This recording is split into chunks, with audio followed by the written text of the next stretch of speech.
श्रीनगरको डाँडामा बसेर चाहिँ मजाले एकछिन हावा खाइएस् हो। सिरिजावालिङ पोखरा चाहिँ नगरको डाँडाहरू यिनी डाँडापरि चाहिँ बरु यस्तो चाहिँ फाँटमा चाहिँ यो भिरमा चाहिँ राजाले दिएर बसेको रे ऊ फाँटमा त अब पहिलेदेखि चाहिँ खेतीपाती गर्ने गरेका कहाँ त फाँटमा बस्नु त। अन्त राजाले दिएर बसौँ भाइ चाहिँ बरु अमेरिका नि घुम्न आएको बेलामा राजाले चाहिँ देखेर चाहिँ ल यहाँ बसेर चाहिँ तपाईँले चाहिँ गर्नुहोस् भनेर सेवा गर्नुहोस् भनेर दिएका हुन् गएर यस्ता चाहिँ छन्। पोखरा जाने बाटो यहाँ तल छ है। सेङ्जावालिङ पोखरा जाने बाटो यो तलको यो बाटो चाहिँ सेङ्जा जाने हो। यहाँ तल जाने यस्ता बिल्डिङ छन् चाहिँ के बिल्डिङ हुन् के यस्तो छ।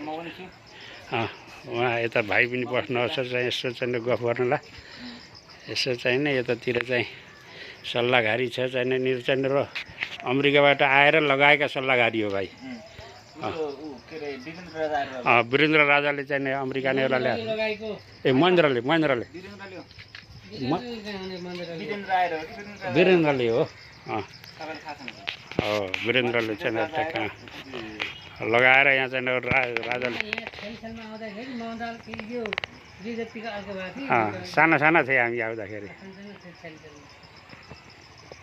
जे भए पनि यस्तो चाहिँ डाँडामा आएर यति खोल्सा आएर यस्तो चाहिँ घर घडेरी हेर यस्तो चाहिँ बनिएको छन् यस्तो पाल्पाको हेर यो चाहिँ रमणीय ठाउँ। वहाँ टुडी खेल पनि चाहिँ देखिने रहेछ यहाँबाट ल। टुडी खेल वहाँ पर्छ ल। त्यो टुडी खेल हो। यस्तो चाहिँ रमाइलो ठाउँ चाहिँ नपऱ्यो अब के गर्ने अब चाहिँ आज चाहिँ साउने सङ्क्रान्तिको दिन 2083 साल साउन 1 गते हामी चाहिँ 2 भाइ 3 भाइ भएर आमालाई चाहिँ दबाई गर्नु ल्याएका थियौँ। त्यही बेलामा यसो चाहिँ कान्छो भाइ उहाँ बसेर हस्पिटलमा बसेर हामी 2 भाइ यसो बाहिर निक्लदा हावा खान निक्लदै हामी श्रीनगर आयो। हे सबै थाकेका र बोझले दबिएका हो म कहाँ आओ म तिमीहरूलाई विश्राम दिनेछु भनेर लेखिएको छ। यहाँ ल थाकेर आएकाहरू हो म कहाँ आओ म तिमीलाई विश्राम दिनेछु भनेर लेखेको रहेछ। त्यही भएर हामी आएर विश्राम लिँदैछौँ। भाइहरू साँझ परेर पनि यसो च्यानल माथितिर पुगेर आऊँ भनेर हिँडेका छन् ल। यता भाइले पनि हावा खाने चाहिँ ट्याक्क चाहिँ नपऱ्यो बस्ने गर्नु आउँछ ल।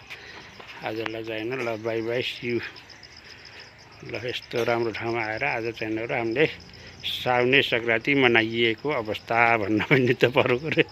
साउने 1 गते आएपछि चाहिँ साउने सङ्क्रान्ति।